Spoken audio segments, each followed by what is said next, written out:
എൻ്റെ രാഷ്ട്രീയ ജീവിതത്തിൽ ഒട്ടേറെ കാലം നടന്നു തീർത്ത വഴികളിൽ ഏറ്റവും പ്രധാനപ്പെട്ട ഒരു വഴിയാണ് അരിസ്റ്റോ ജംഗ്ഷൻ എന്ന് പറയുന്നത്.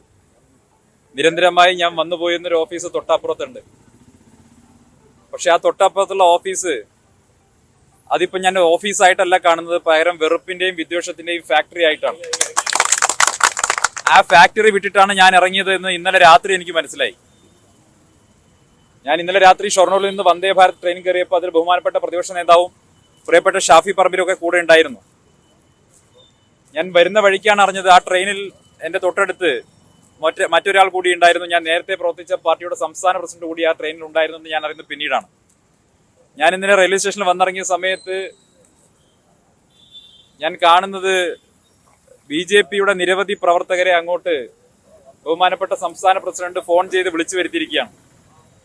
കേവലം ഒരു പ്രാദേശിക നേതാവായ എന്നെ ഭയന്നിട്ടാണോ സംസ്ഥാന പ്രസിഡന്റ് ഇത്രയും ആളുകളെ ആ രാത്രി റെയിൽവേ സ്റ്റേഷനിലേക്ക് വിളിച്ചു വരുത്തിയത് എന്ന് എനിക്ക് മനസ്സിലായില്ല.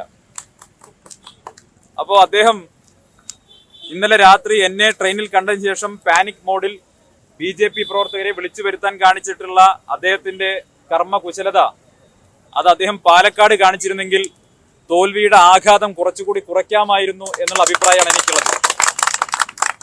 അദ്ദേഹത്തിനൊരു പ്രതിസന്ധി വരുമ്പോൾ, പ്രയാസം വരുമ്പോൾ സഹപ്രവർത്തകരെ ഓർമ്മിക്കും, ഫോണിൽ വിളിക്കും. അതല്ലെങ്കിൽ ഒരാളെയും പരിഗണിക്കാത്ത ഒരു സംസ്ഥാന പ്രസിഡന്റാണ്. പക്ഷെ ഇന്നലെ രാത്രി എന്നെ ട്രെയിനിൽ കണ്ടതോടുകൂടി വല്ലാതെ പരിഭ്രമിച്ച് അവശനായ അദ്ദേഹം തിരുവനന്തപുരത്തെ ജീവിച്ചിരിക്കുന്ന മുഴുവൻ BJP പ്രവർത്തകരെയും ഫോൺ ചെയ്ത് സഹായം അഭ്യർത്ഥിച്ചു എന്നാണ് ഞാൻ മനസ്സിലാക്കിയത്.